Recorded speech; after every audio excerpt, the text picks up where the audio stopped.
Hello again. These are your cell theory notes. Have a split screen so you can have the blank copy from Schoology in Notability on one side and then this video on the other side. So you can watch and listen and write in to help get into your long-term memory to apply later. You will need this information not only for future assessments, but to be able to make your cell theory timeline. All right, let's get started. Before the 1600s, so several hundreds of years ago, long ago, it was thought that if you stored your bread and cheese wrapped in cloth and you placed it in a dark, cooler corner of your home, you know what they thought would come from it the next day or a couple days after that? They thought your bread and cheese would turn into mice. Oops. Because what they would notice is, now remember, this, and I wrote this down here, is that this is pre-electricity, pre-refrigerator, pre-internet days. This was just going on their own visual observations. They would put their bread and cheese in the corner to preserve it for a few days, and lo and behold, a couple of days later, that cheese and bread were starting to decrease and go down because they thought it was used to make mice from. They would see mice gathering around over there. So some people back then didn't believe that was possible, and some did. They accepted it because that's what they were told, that's what they saw, and so they stopped there. But science-minded people made them think a little bit more and do some more tests to see if that was actually true.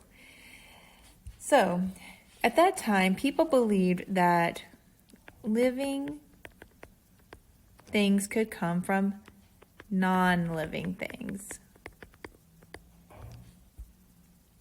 They believed that living things could come from non-living things, that mice could come from bread.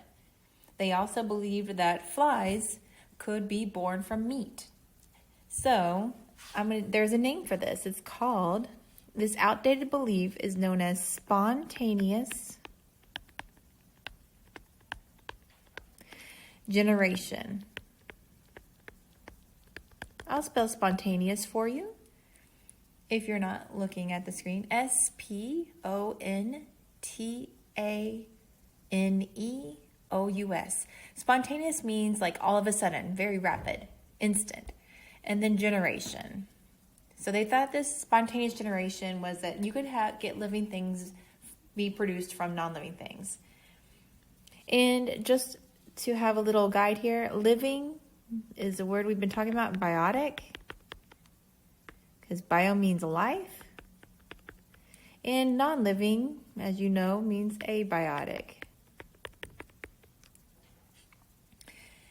So anytime, I was telling my classes in person, anytime you add the A in front, it makes it mean not or without. So in this case, it's not or without life, so non-living things. So we had one of these science thinkers, a scientist, a physician actually, a doctor, scientist in the 1660s, an Italian physician named Francesco Redi, R-E-D-I, Redi. He performed a simple experiment that demonstrated spontaneous generation belief could not be true. He disproved it. He said spontaneous generation is not a true thing. All he did was he took, I'm going to explain it first, then we'll write in, but he took meat and he covered it in a jar because, again, they didn't have refrigerators, electricity. Their meat would have to be set out. And these people are setting their meat out. They don't watch it 24/7. Flies get on it. Flies they like to lay their larvae on food or, especially decaying meat because it helps feeds the larvae for several days until they turn into flies. So they would think back then that you could get flies from meat. They thought that's where flies were born from meat, pieces of meat that are decaying on the counter. So he decided to, hey, let me get a fresh piece of meat. So let's write that in. What happened? Meat would be left out, not covered back then. People would see flies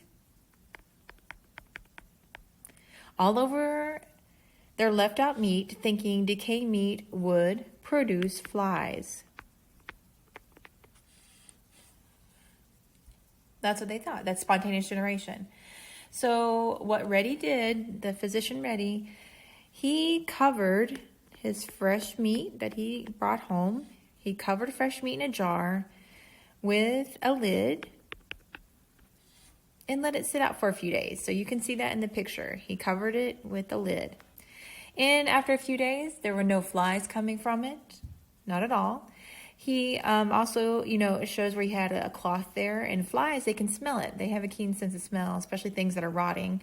And so the flies would, come to try to get onto the meat, but they get stuck by that cloth, and they would lay their larvae on top of the cloth. So from his experiment, no flies emerged from the rotting meat, because he started out with that meat into a jar that was fresh meat. Started it right away, put it in a jar, covered it up. So no flies emerged from it. And he's like, hey, this is not right. There's no such thing as spontaneous generation. You can't have living things come from non-living things. All right. With rotting meat not covered,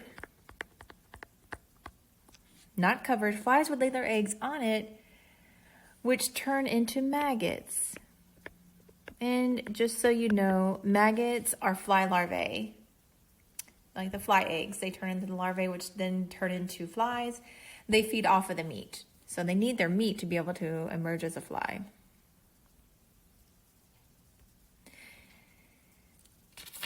Reddy's simple discovery led other scientists to take a deeper look at the characteristics of living and non-living things.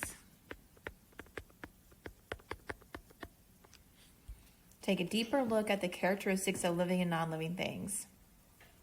So a very simple science experiment for him to do and to investigate and to notice that just because, you see something with your eyes doesn't mean that's what's happening in a microscope level. So first up, to start taking using characteristics to find more information about microscopes. And then cells.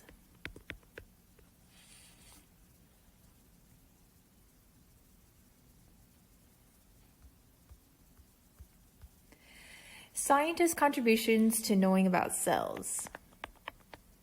Okay, so a little bit about the history of why we're studying cells here in 2021. If it weren't for the invention of the microscope, cells would not be known about because they're microscopic. One of the first scientists, Zacharias Janssen, with the help of his father, and they were in a lens making business for glasses. And they were able to use different glasses and lenses to come up with the first compound microscope.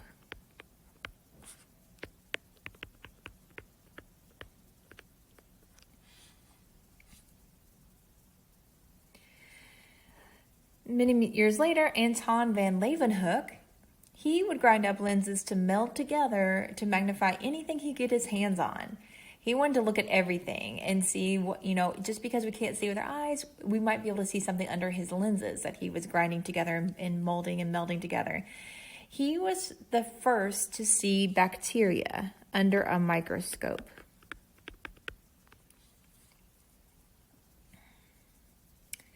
So he saw something different than what we would see with our normal eyes. He could see something inside what he was studying. Then we have Robert Hooke. Robert Hooke, he cut off pieces of cork. And cork, in the top of wine bottles, champagne bottles, it comes from the bark of a tree.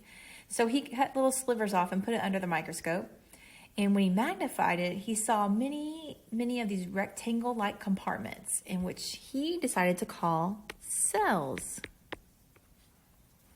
He gets credit for coming up with the word cells. Like jail cells, like their compartments, their rooms. That's what he was saying. There's a bunch of little rooms, so he called them cells. And he didn't know at the time, but he was looking at plant cells, and plant cells do have a boxy, definite shape, rectangular looking shape because of their cell wall, which we'll learn more about later. Next up, we have Matthias Schleiden. Now, Schleiden was a botanist, which means he studies plants. So he liked to look at all different parts of the plants under the microscope, and he concluded all parts of the plant are made of cells. All parts of the plant are made of cells.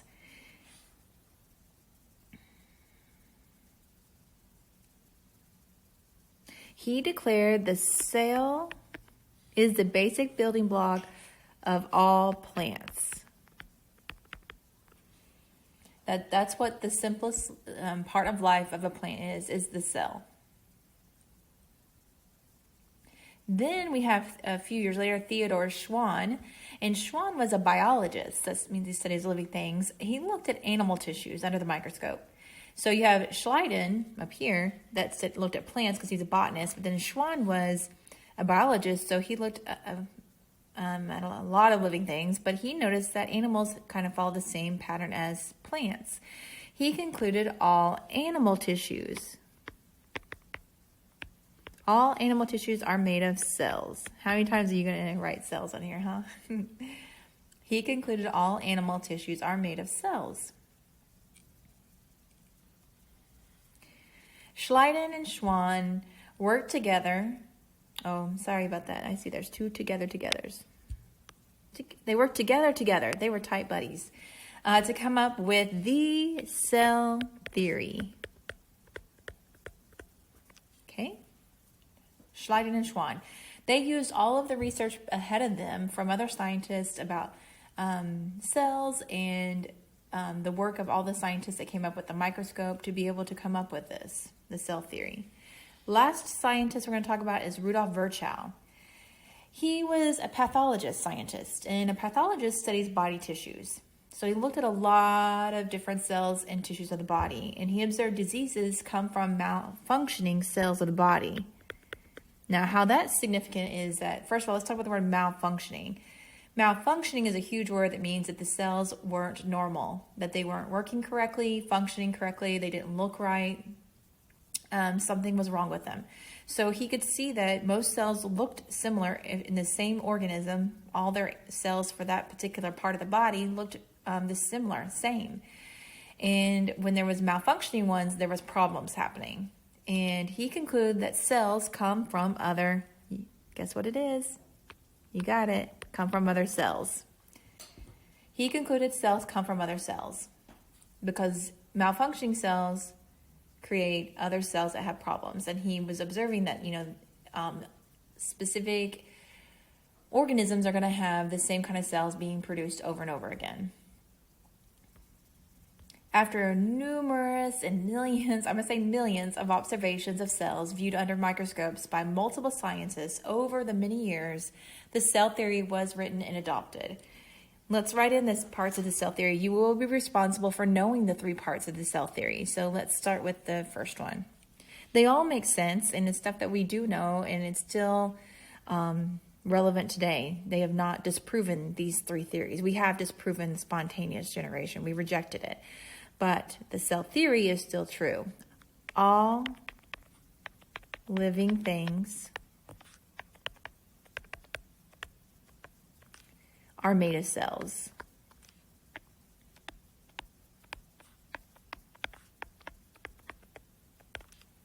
All living things are made of cells.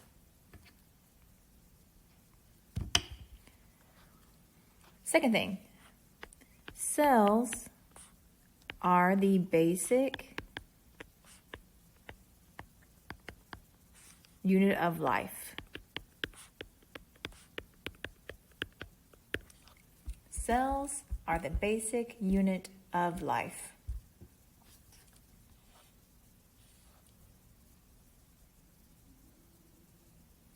And number 3, cells come from other cells. cells come from other cells.